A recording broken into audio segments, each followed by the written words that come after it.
IPL mega ಆಕ್ಷನ್ಗೆ ಇನ್ನೂ ಕೂಡ ಮುಹೂರ್ತ ನಿಗದಿಯಾಗಿಲ್ಲ. ಆದರೆ ಮತ್ತೊಂದೆಡೆ ಭಾರತದ ಯಂಗ್ಸ್ಟರ್ಸ್ ಅಬ್ಬರಿಸ್ತಿದ್ದಾರೆ.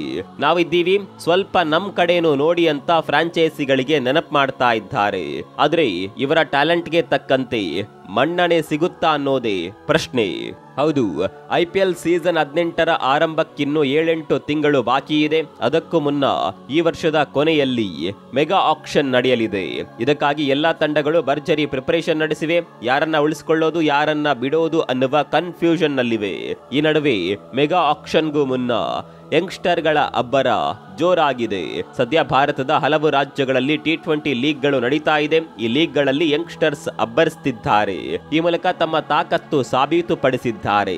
ಫ್ರಾಂಚೈಸಿಗಳ ಗಮನ ಸೆಳೆದು ಹರಾಜಿನಲ್ಲಿ ಕೋಟಿ ಕೋಟಿ ಜೇಬಿಗಿಳಿಸುವ ಪ್ಲಾನ್ ಮಾಡಿದ್ದಾರೆ. ಅದರಲ್ಲೂ ಈ ಮೂವರು ಖತರ್ನಾಕ್ ಬ್ಯಾಟಿಂಗ್ ನಿಂದ ಮಿಂಚುತ್ತಿದ್ದಾರೆ. ಆಯುಷ್ ಬದೋನಿ 24 ವರ್ಷದ ಈ ಹುಡುಗ ಐಪಿಎಲ್ ನಲ್ಲಿ ಲಕ್ನೋ ಸೂಪರ್ ಜೈಂಟ್ಸ್ ಪರ ಆಡ್ತಿದ್ದಾನೆ. ಕೆಲ ಅದ್ಭುತ ಇನ್ನಿಂಗ್ಸ್ ಗಳಿಂದ ಈಗಾಗಲೇ ತಮ್ಮ ಸಾಮರ್ಥ್ಯ ಪ್ರೂವ್ ಮಾಡಿದ್ದಾನೆ. ಡೆಲ್ಲಿ ಪ್ರೀಮಿಯರ್ ಲೀಗ್ ನಲ್ಲಿ ಧೂಳೆಬ್ಬಿಸಿದ್ದಾನೆ.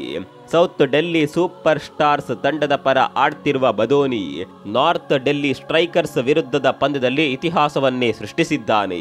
3ನೇ ಕ್ರಮಾಂಕದಲ್ಲಿ ಕಣಕ್ಕಿಳಿದ ಗೌತಮ್ ಗಂಭೀರ್ ಶಿಷ್ಯ ಜಸ್ಟ್ 55 ಎಸೆತಗಳಲ್ಲಿ 165 ರನ್ ಬಾರಿಸಿದ್ರು.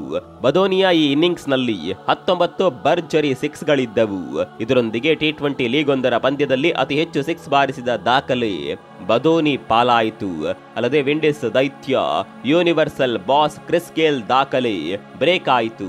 2017ರಲ್ಲಿ ನಡೆದ ಬಾಂಗ್ಲಾದೇಶ ಪ್ರೀಮಿಯರ್ ಲೀಗ್ ನಲ್ಲಿ ರಂಗ್ಪುರ್ ರೈಡರ್ಸ್ ಪರ ಕಣಕ್ಕಿಳಿದಿದ್ದ ಗೇಲ್ ಢಾಕಾ ಡೈನಮೈಟ್ಸ್ ವಿರುದ್ಧ 18 6 ಸಿಡಿಸಿ ವಿಶ್ವ ದಾಖಲೆ ಬರೆದಿದ್ರು. ಇದೀಗ ಈ ದಾಖಲೆಯನ್ನ ಬದೋನಿ ಅಳಿಸಿ ಹಾಕಿದ್ದಾನೆ. ಇದರ ಜೊತೆಗೆ ಭಾರತದ ಪರ T20 ಕ್ರಿಕೆಟ್ ನಲ್ಲಿ ಹೈಯೆಸ್ಟ್ ರನ್ ಬಾರಿಸಿದ ಬ್ಯಾಟರ್ ಅನ್ನುವ ದಾಖಲೆ ಬರೆದಿದ್ದಾನೆ. ಇನ್ನು ಇದೇ ಡೆಲ್ಲಿ ಪ್ರೀಮಿಯರ್ ಲೀಗ್ ನಲ್ಲಿ ಐಪಿಎಲ್ ನ RCB ತಂಡದ ಯಂಗ್ಸ್ಟರ್ ಅನುಜ್ ರಾವತ್ ಶತಕ ಬಾರಿಸಿದ್ದಾರೆ. ಈಸ್ಟ್ ಡೆಲ್ಲಿ ರೈಡರ್ಸ್ ತಂಡದ ಪರ ಆಡುತ್ತಿರುವ ಅನುಜ್ ರಾವತ್ ಪುರಾಣಿ ದಿಲ್ಲಿ 6 ತಂಡದ ವಿರುದ್ಧ 66 ಎಸೆತಗಳಲ್ಲಿ ಅಜೇಯ 121 ರನ್ ಸಿಡಿಸಿದ್ರು. ಇದರಲ್ಲಿ ಒಟ್ಟು 11 6 ಮತ್ತು 6 4 ಗಳಿದ್ದವು. KCA ಮಹಾರಾಜ ಟೂರ್ನಿಯಲ್ಲಿ ಅಭಿನವ್ ಮನೋಹರ್ ಅಕ್ಷರಶಃ ಆರ್ಭಟಿಸಿದ್ರು. ಟೂರ್ನಿಯುದ್ದಕ್ಕೂ ಅದ್ಭುತ ಬ್ಯಾಟಿಂಗ್ ನಿಂದ ಮಿಂಚಿದ ಅಭಿನವ್ ಕೇವಲ 9 ಇನ್ನಿಂಗ್ಸ್ ಗಳಲ್ಲಿ 52 6 ಬಾರಿಸಿ ದಾಖಲೆ ಬರೆದರು. ಟೂರ್ನಿಯಲ್ಲಿ ಗಳಿಸಿದ ರನ್ಗಳಲ್ಲಿ ಅರ್ಧದಷ್ಟು ರನ್ ಬೌಂಡ್ರಿಗಳಿಂದಲೇ ಬಂದಿವೆ. ಅಂದರೆ ನೀವೇ ಊಹಿಸಿಕೊಳ್ಳಿ ಅಭಿನವ್ ಆಟ ಹೇಗಿತ್ತು ಅನ್ನೋದನ್ನ.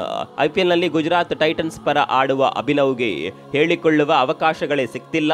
ಈ ವರ್ಷ ಕೇವಲ 2 ಪಂದ್ಯಗಳಲ್ಲಿ ಬ್ಯಾಟಿಂಗ್ ಮಾಡುವ ಅವಕಾಶ ಸಿಕ್ಕಿತು. ಆದರೆ ಮಹಾರಾಜ ಟೂರ್ನಿಯಲ್ಲಿ ಅಭಿನವ್ ತಮ್ಮ ತಾಕತ್ತು ಪ್ರೂವ್ ಮಾಡಿದ್ದಾರೆ.